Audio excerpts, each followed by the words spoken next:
I think we should get started. Welcome, everyone. So glad to be here. I'm Lori Fendel. I see a lot of people in the audience that I know, people that are friends, and I welcome all of you that who have not met me before.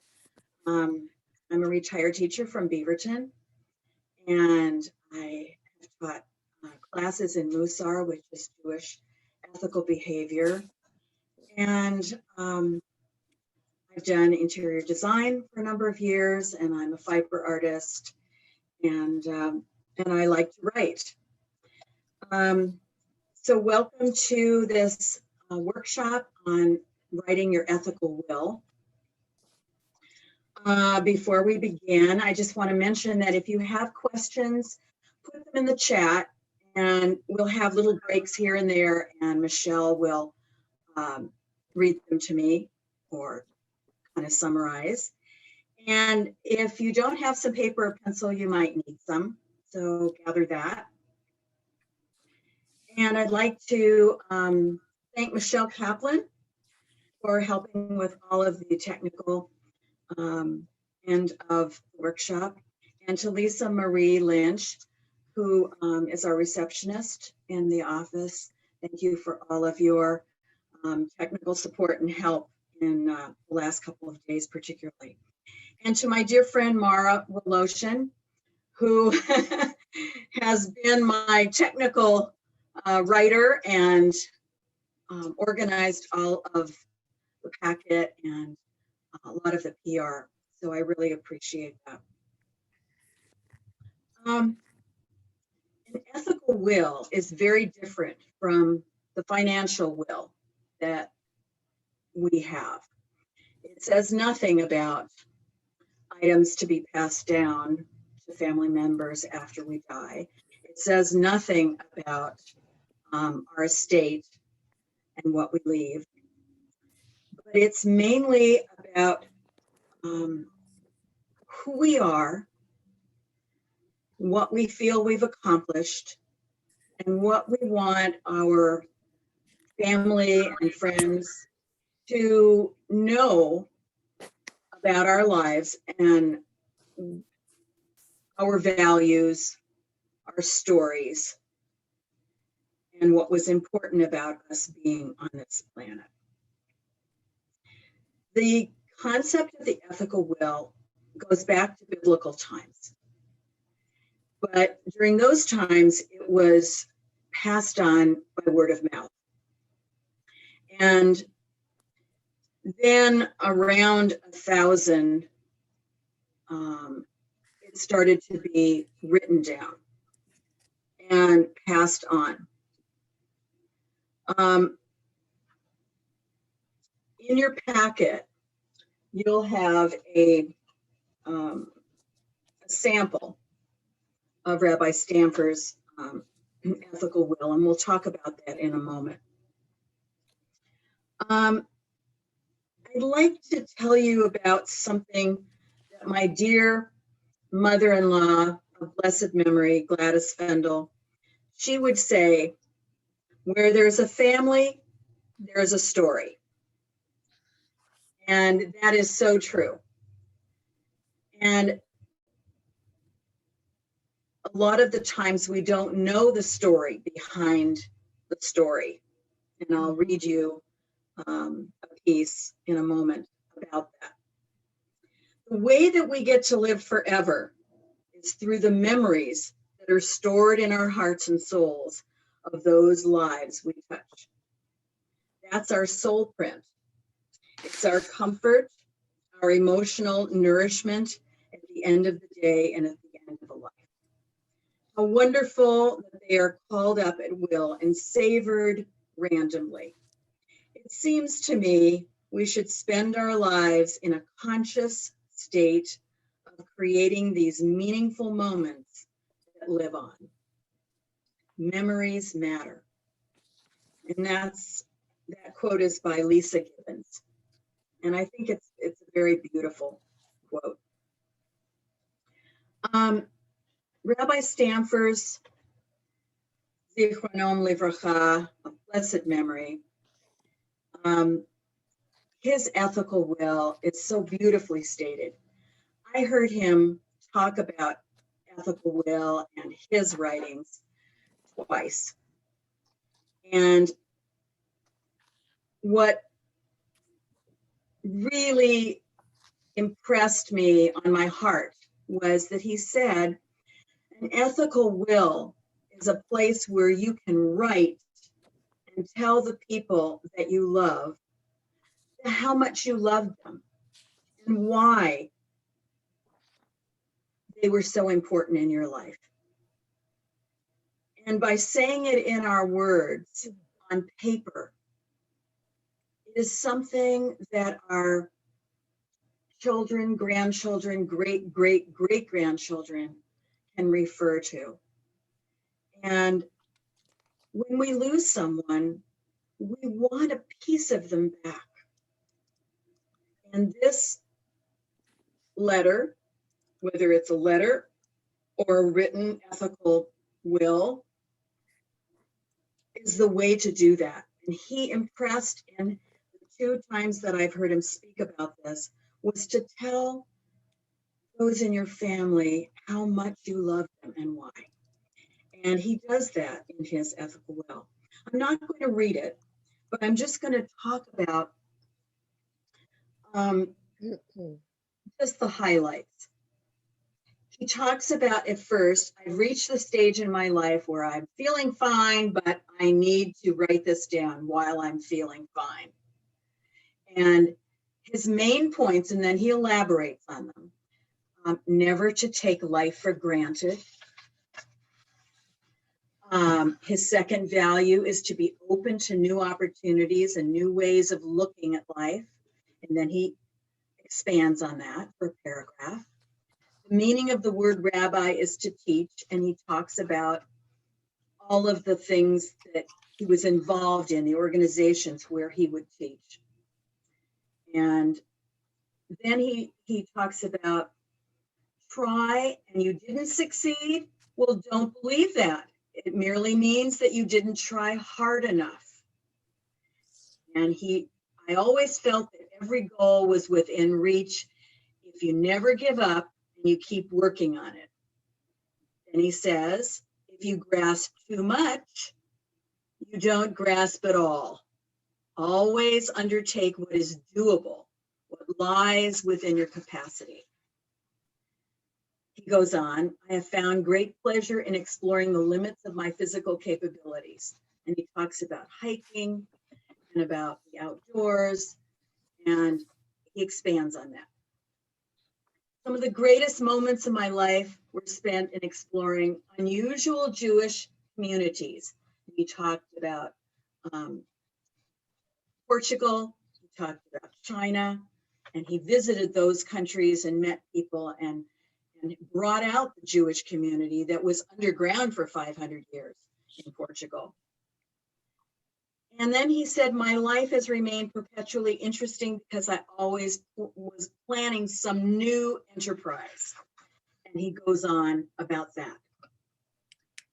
And he talks about, and I think this is so beautiful, in our home, we follow a tradition of reciting the names of all of the families, all of the members of our family, children and grandchildren, and their spouses at Birkat HaMazon. So there he is talking about a tradition that he created, and without saying it, he's giving the reader the idea you could do this too. And then he talks about my greatest source of joy has been the awareness of how much you love each other and how much you care for each other. So he goes on about his joyous family. And then at the very end, he says, I urge you to maintain and extend your bonds of love for each other. And he goes on at the very end, and every Friday night, my hands will hover over you to bless you. And I think it was probably a fairly easy writing piece for him to do. And I'll give you lots of ideas of how to go about that. And there are more ideas in your packet. because I'm not going to really talk about what's in the packet. A friend of mine recently sent me this writing piece by a friend. It's called Identity Cards by Paulette Benson. And I think it's very pertinent here. And I just want to spend a moment reading it. Was my mom a spy? My mother died over 10 years ago. And by the time I found the multiple identity cards with her recognizable picture and different names. So I asked my source for everything about my mom, AKA my father, to explain. Why the different names? Why were there swastikas all over the place? This made no sense at all to me. His explanation left me with more questions, but opened a window to a life in 1930s Vienna from which they fled. He said that the Nazi government in Austria made the Jews stand on long lines to periodically reapply for identity cards as a way to interfere with Jews working or functioning. Today, we'd call that harassment. So to drive Nazi record keepers crazy, my mother invented new first names in retaliation. Since each name required a new folder and a brand new typed and stamped identity card, she was making more work for the Nazis. Reliably stereotyped as wanting to keep order, loving to create lists, and needing records to feel in control. On one card, she used her actual given name, Sala. Next time, she was self-identified as Sabine. Another time, Celine, and so on. And I had no idea how often she did this or how many different identity cards she originally possessed. I only found 5 of these cards, which must have been smuggled out of Nazi Austria when she left in 1939. So my mother did this to annoy and frustrate the Nazis. To use my father's words, she was tweaking them. My God, I thought, this is why teenagers act out sometimes when one has no real power. One resorts to other ways to assert independence and identity. And here was my mother doing this as a woman in her 30s. Didn't they require supportive paperwork for each name? And if yes, did she create or pay to have phony documents made? If not, why didn't they catch her doing this? She must have known the consequences if caught. Would they just shoot her? Or was being sent to slave labor camps more likely? Was she compelled to do this for her mental health despite the risks? The mother I knew, who died when I was an emotionally young child, was always trying to keep things calm and not upset my volatile father. She was concerned about consequences and tried not to stand out. My experience of my mother didn't match the same person on these identity cards. They were clearly people with different values and personalities. More questions arose in my mind years later as I told this tale to my cousin Howard, our recognized Benson family genealogist. Wasn't it a risk to pack several of these differently named identity cards in one's travel bag? Didn't the Nazis search Jewish suitcases when leaving Austria to make sure that valuables like money or jewelry did not leave the country? How did my father answer all these subsequent questions? He didn't. Probably because I confess, I never asked. I was so stunned by his original explanation that my quiet, reserved mother ever did anything so defiant like this, that I did not even think of the follow-up questions until there was no one left to ask. Questions are good, I tell myself now. So someone in your family will be longing for answers unless we write the stories. I wrote a bunch of stories and they were funny, and I combined several stories in one, and I wrote about 4 and I sent them to my grandchildren and my children. And this was, I'd say in the last 2 years. And guess what? Nobody asked me any questions. Not even my kids. One story was pretty funny because my brother and I were in the bath when we were little, And I was laughing at him, and he stood up and he peed in my mouth. So of all these people in my family that were reading the story, only one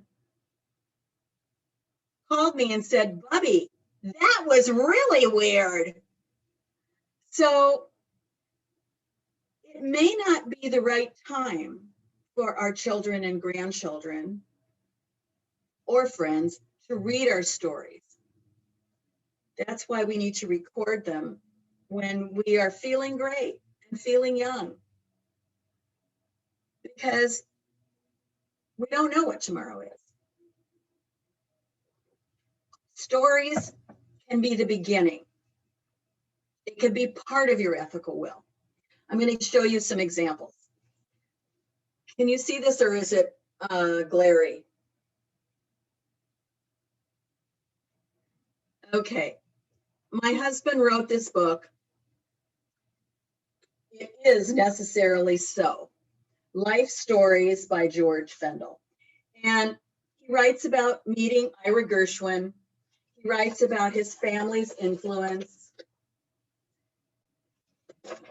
He writes about all of the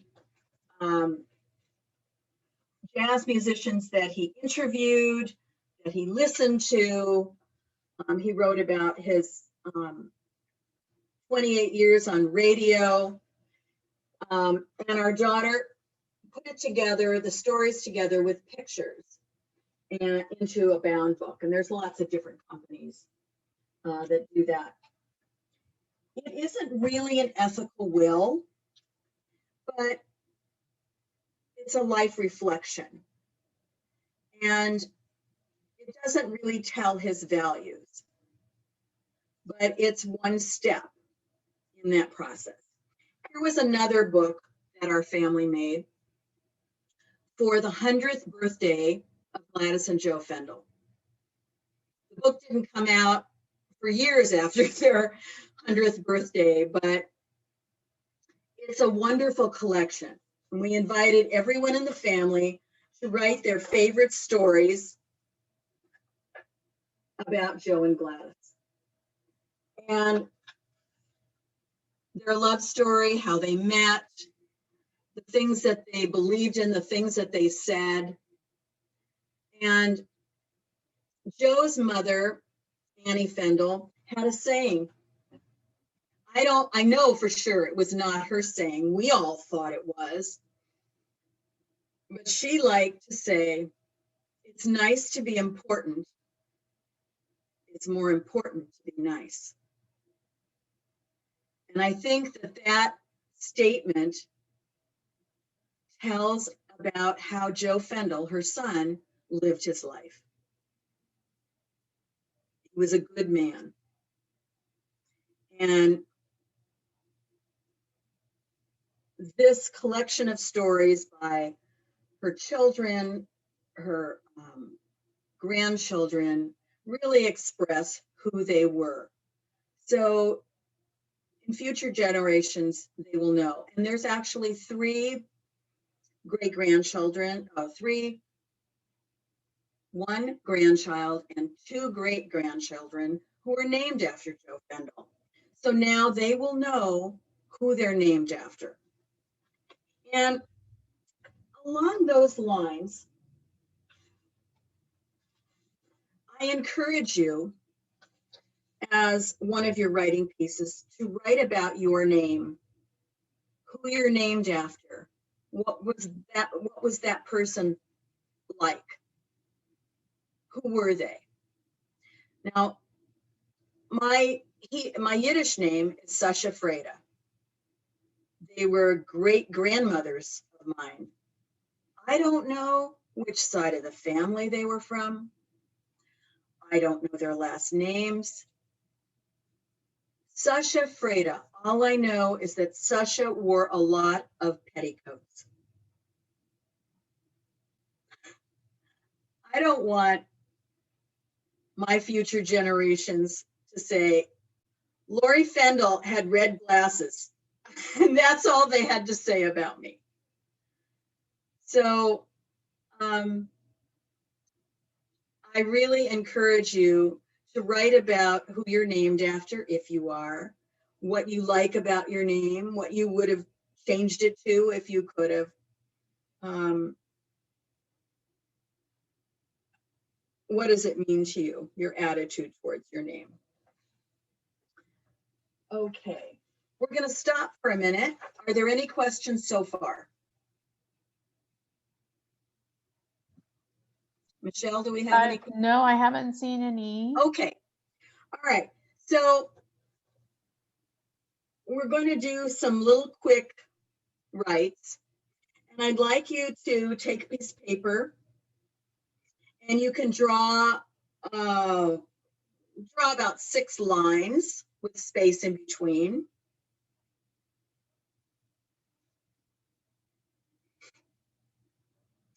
And then write on the top line, write childhood.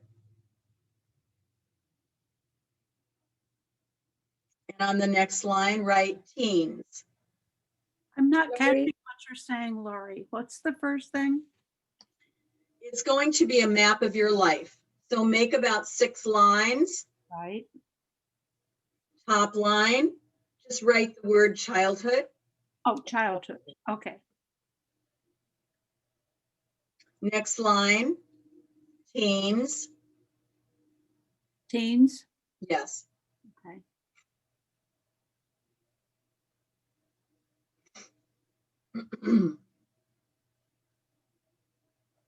Then, go on by decades, 20s, 30s, 40s, 50s, 60s, through the 80s.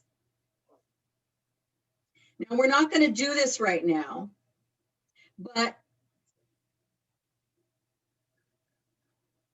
jot down several things that stand out in your mind about each of those sections of your life. Memories, places you lived, accomplishments during those years.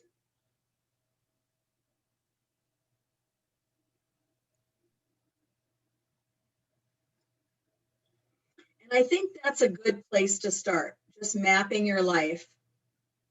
You can jot down titles of stories that happened during those times. And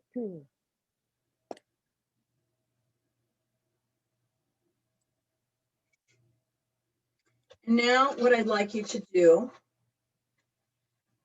you can do that at another time. That's a good quick write. We're going to make a T like this on a piece of paper. I don't know if can you see that? And we are going to do this right now, just as a quick write. Okay. Things and times that make me happy.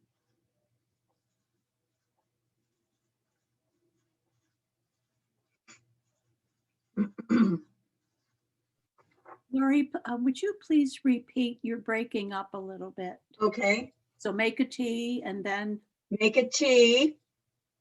And then on one side, you're going to write things and times that make me happy. It could be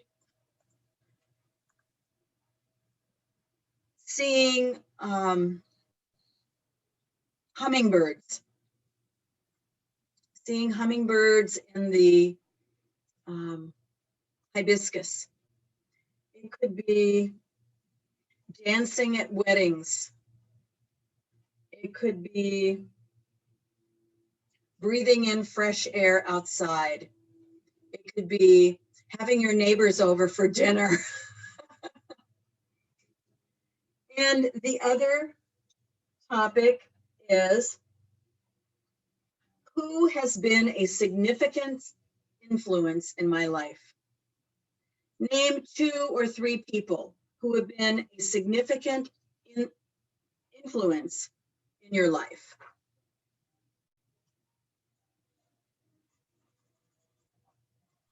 I'm adding everything into the chat if anyone is having trouble following. Thanks, Michelle.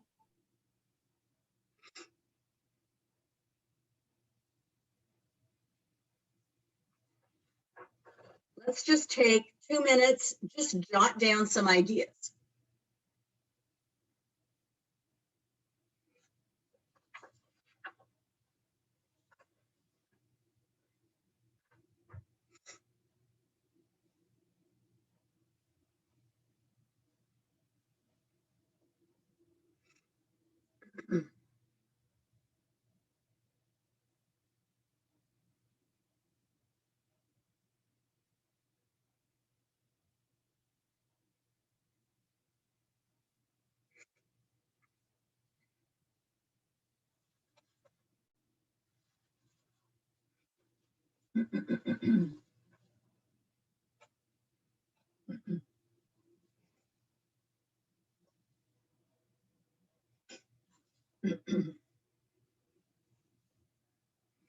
Okay.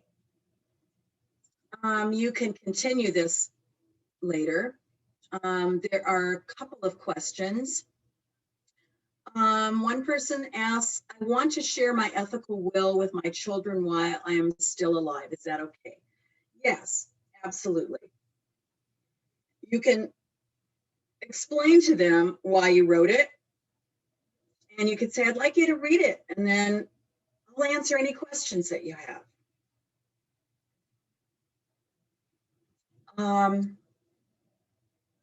There was another question. Let's see if I can read this. What other format can ethical wills take? Can I mix photos with words? What about a video? The sky's the limit. There's no absolute. If you want to make a video, that's perfectly fine. I would suggest, since times change all the time, make a video and then transcribe it, or have someone transcribe it. Can you add pictures? Absolutely. There are lots of pictures in this, in George's book, stories about his life. I'm going to give you lots of ideas and share 2 really wonderful books with you that will give you more information and ideas. I have a friend who during COVID took photos of her family heirlooms and of things of hers that she wanted to pass on to her family. She put stickers on the back of plates and photos and so forth. And I've done some of that with my photos. And she took the pictures and then she printed them, and then she wrote stories about them, why they were meaningful to her, who they were from, what that person was like.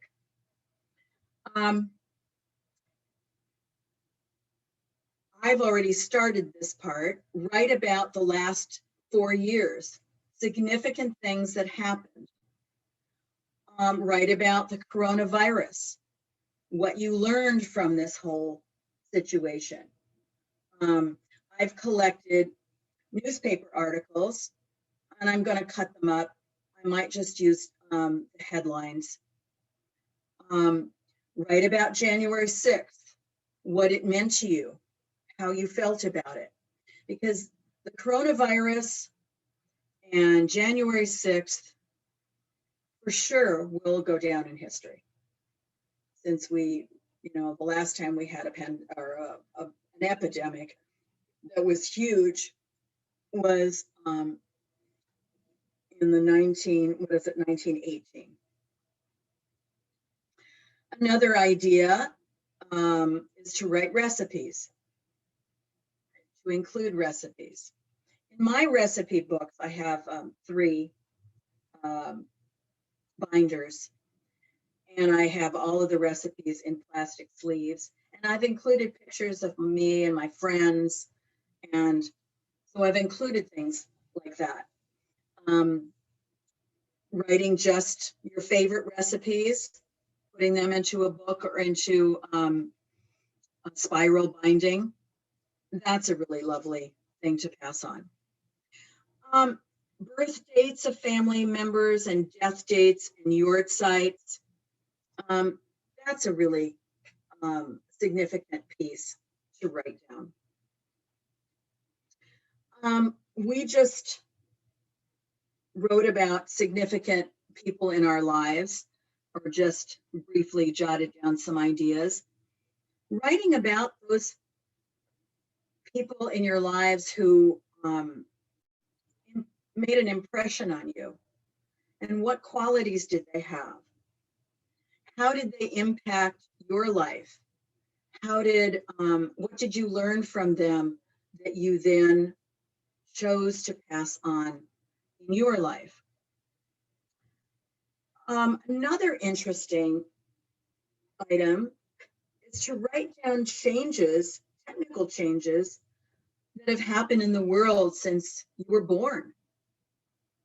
Our grandchildren today wouldn't know what party lines are, or that milkman delivered milk in bottles by your back door.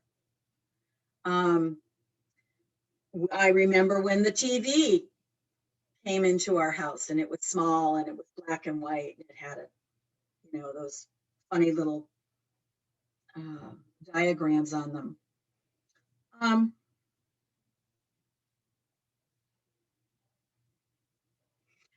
in the process right now of writing about doing the right thing.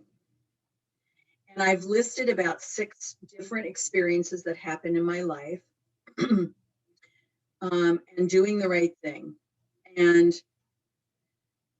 I don't need to teach it, because my story will tell it, and the reader will learn and absorb the lesson. They will evaluate it on their own. Okay. The goal of writing an ethical will is not just for the reader. It's also for us. It becomes our life review. And you actually learn more about yourself in a deeper way through the reflection. So when you finish a series of either stories, or like Rabbi Stanford wrote, each paragraph had a main point, whether it was enjoying his physical capabilities in hiking and climbing, or it was the organizations and institutions that he developed, and having projects, and he expanded on each one of those things. I'm sure that he reflected on all of the things that made up his life by writing that 4-page document. And by reviewing and reflecting on the things that we've done in our life, and the things that we believe in, and the things that we live by, it also allows us to make changes. We can make changes all through our lives. And that in and of itself is a good topic. Changes. How do I deal with change? So we can influence the way we will be remembered by the stories we tell,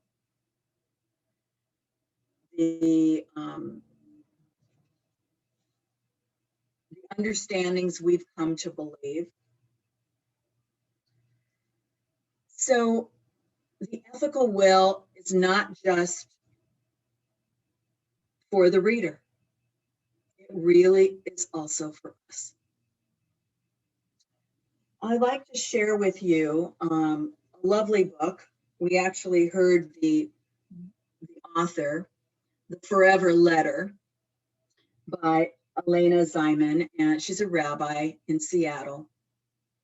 And she came under the auspices of the Schur family, and in memory of Yonatan Schur. And she talks about writing a letter. She doesn't talk about it as an ethical will, but she has lots of excellent ideas in this book. She talks about it as a love letter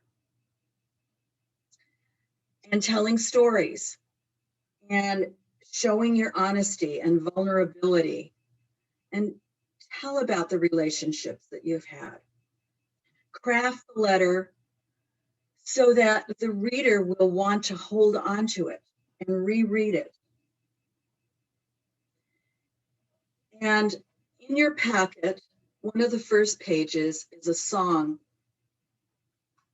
Yesh Kochavim. And there's a link to the song, and the lyrics were written by Hannah Senish of blessed memory. And she was only about 20, 22 years old when she died. She joined the resistance and she parachuted into enemy land during World War II. And she was captured and suffered and died. But she says there are stars up above so far away, we only see their light long, long after the star itself is gone. And so it is with people we loved. Their memories keep shining ever brightly, though their time with us is done. But the stars that light up the darkest night, these are the lights that guide us.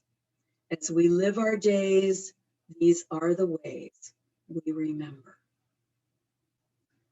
I encourage you to listen to the song by Jeff Klepper and Dan Friedlander, and it's just an exquisite song. I sang it for a year after my dad died, and it was just a great comfort for me. When we write our stories, the reader gets to know us in a way that they would never have been able to have known us, because we're sharing the inner thoughts as well. So Rabbi Ziman talks about resistance. Well, I have nothing to say. I'm not a writer. But that shouldn't stop us. We each have something unique to offer. It's up to us to figure out what that something is. And that will leave, another kind of imprint. I've lived my values. My family knows who I am. The written word preserves that spoken word. It's a reassurance and a reminder who we were. And then she talks about things to avoid. Avoid favoritism. Do not tell family secrets. Do not encourage others to live values that we never lived. Do what I say, not what I've done, kind of a thing. Avoid judgments of others. Avoid blaming or chastising. I took a lecture a couple of weeks ago, and it was about writing your stories. And I asked a question. The speaker didn't answer. It was one of the other participants who answered. And I asked, well, what do you write about someone close in your family who was really not a nice person? Did really mean things, said really mean things. And I thought that this answer was just perfect. Write what happened, the facts. Don't draw any judgment. The reader will conclude, and you don't need to say it. And I thought that was a very good answer. And then she writes about what to do. Be positive, tell your truth, tell I believe in you, show compassion, express gratitude, decide when to give these letters or ethical will, when to do it.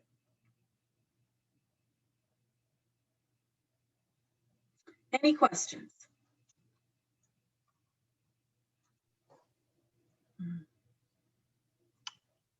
Lori, I'm wondering if, just in general, if we can just maybe get a show of hands, or if the group would like to have some kind of a writing session that helps to tie back into this. Although you can use the hand method on Zoom if you want, if you don't have your video on.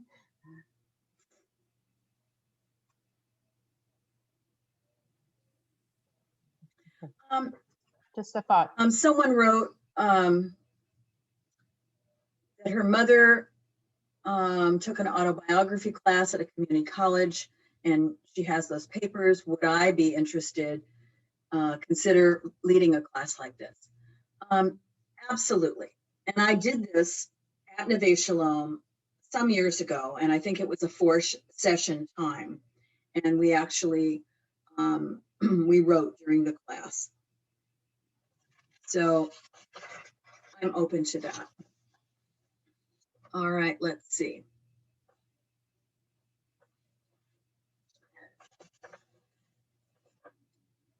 How to live forever. Some of this is from, here's another really good book that I've enjoyed. Women's Lives, Women's Legacies. And it's by Rachel Freed, F-R-E-E-D. Passing Your Beliefs and Blessings to Future Generations. Creating Your Own Spiritual Ethical Will.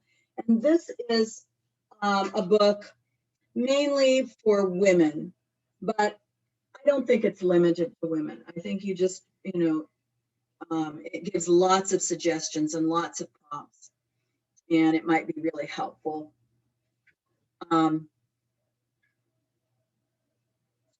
We live forever by sharing our stories with the future generations. And children who know about their family have better self-esteem. We could include a family tree. Who am I named after? Who are my children named after? You can scan photos and put them in. You could request stories from other family members. You can organize it in different ways. You might want to include Hebrew names. You might want to include cemetery plot photos. These are our ancestors, kind of thing.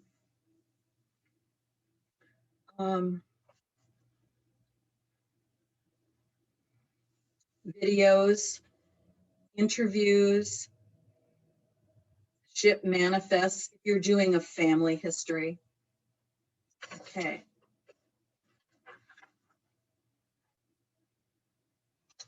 Let's see. Lori, the song that you mentioned, someone was asking what the name of that song was. They didn't catch it. It's in the packet. It's called Yesh Kochavim.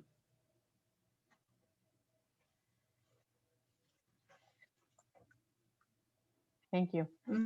I also just sent that out on chat. Oh, fantastic. Okay. About the packet, can you put it in this, I hate to say it, snail mail? Yeah, Elaine, Lisa or I will make sure you get it in the snail mail for you, okay? Okay, thank you. Mm-hmm. Legacies are footprints that we leave behind after we die. They prove that we were here, we lived, we mattered, and we made a difference.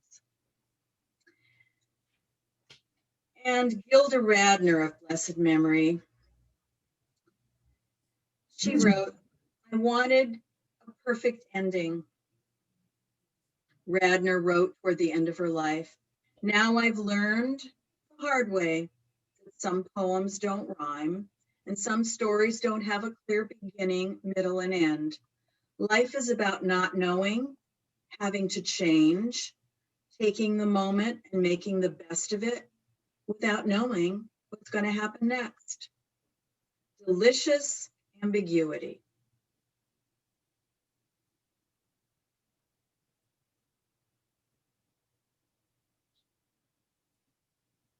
And I'll end with Gladys Fendel. Where there's a family, there's a story. And we don't have to be an author. We just have to write it in our own words. So thank you all for coming. I'm glad to stay on for other questions. And you're welcome to get in touch with me if you need some encouragement, want to run an idea by me. Can I ask a question? Sure. Okay, sorry. Something happened to my voice. I think because I didn't use it for an hour. Anyway, all the Hey, pages. Jeanette. Hi, everybody. The pages that you sent out, that was that attachment. So that's what you're talking about is the packet. So we could just print that, right? And Yes. print it ourselves and put it together. Okay, because I thought those were wonderful questions. This was really interesting. Thank you so much. You're welcome. So are we totally done now? I mean, this is over. Only if people have questions, I'm happy to answer them. Oh, okay. I have another thing to go to. So, okay. Thank you. Sure. Bye. Bye. And folks could ask them out loud verbally too. I mean, you don't have to write it out. Thank you, Lori. You have been very influential and inspirational. Thank you. You're welcome, Elaine. I have a question, Lori, or maybe for Michelle, or for Mara. I'm not sure who's in charge of doing this, maybe making it happen. But somebody mentioned about perhaps creating a class or a space or a Zoom or something to start writing about these things. I would love that. Okay. I would love that because it's a process and I need guidance and help because it's hard to start. Yes. Absolutely. I think what we'll do is we'll include when we do a survey, we'll include that as part of their survey and get an idea from the people that are interested in doing that. And I'll work with Lori and Mara to make sure that can happen. It doesn't have to be hard. Yeah, when that rabbi came, I couldn't attend that series, and I have the book, but I haven't had a chance to sit with it. And I have friends who had attended that retreat or whatever it was. So I'm interested in the process. I just haven't had the opportunity because life and personal situations. But if there is going to be a community out there that is willing to start working on that, I will be delighted to be part of that. Great. Thank you. Wonderful. I think the packet, Rosanna, I think the packet will help you. Yeah. Because there are a lot of prompts there. Yes. And just doing that timeline, that also begins to help. Yeah. And then the challenges that you've had and the strengths that you've created within yourself will just start to come out. Yeah. In the stories themselves. Yeah. But I think that for me personally, I agree with you, but that would have been 15, 20 years ago. Right now, I'm not in that state, as you know. So I need physical support, even if it is at the distance, you know, with Zoom or with whatever platform. Sure. I need other people to be doing that with me. I just need being accompanied too. So and what we could include is technology. Yes. Because now you can speak and it will convert into a Microsoft Word document. There's all kinds of things that make it easy. Thank you, Mara. I have no clue. I mean, I agree that there is technology. I have no clue of what the technology is. So if we can help, that would be great. Mara, you know about it because you're younger than I am. Uh-huh, yeah. just babe in the woods. Okay. That's great. Thank you so very much, everyone. Sure, Rosanna. Okay. Take care. Thank you. Okay. Bye now. Bye-bye. Anybody else? Any questions?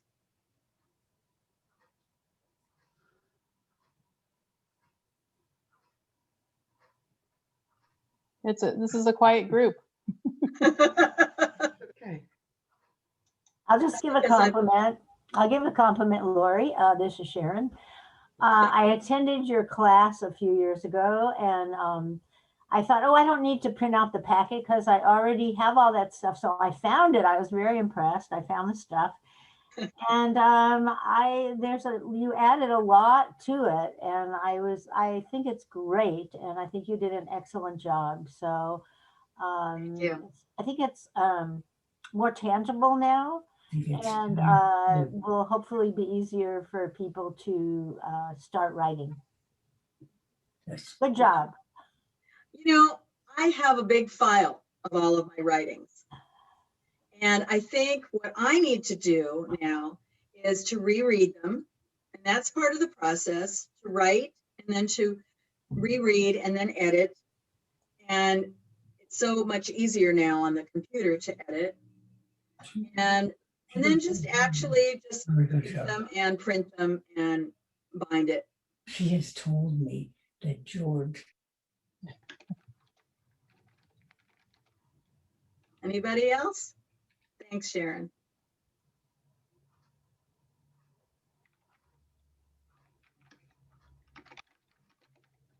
Wonderful. Well, we appreciate everyone coming today, and we will be following up with the survey and be thinking about some different things that you might be interested in seeing down the road. Mara and Lori and I are putting our heads together so that we can continue to offer some of these types of sessions. And if there's other interests out there or other skills out there somebody wants to offer, we're happy to include that as well. Great. Thanks, everyone. Thanks, Michelle and Lisa Yeah, Marie. Thank Mara. you. Beautiful job, Lori. Thanks. Okay.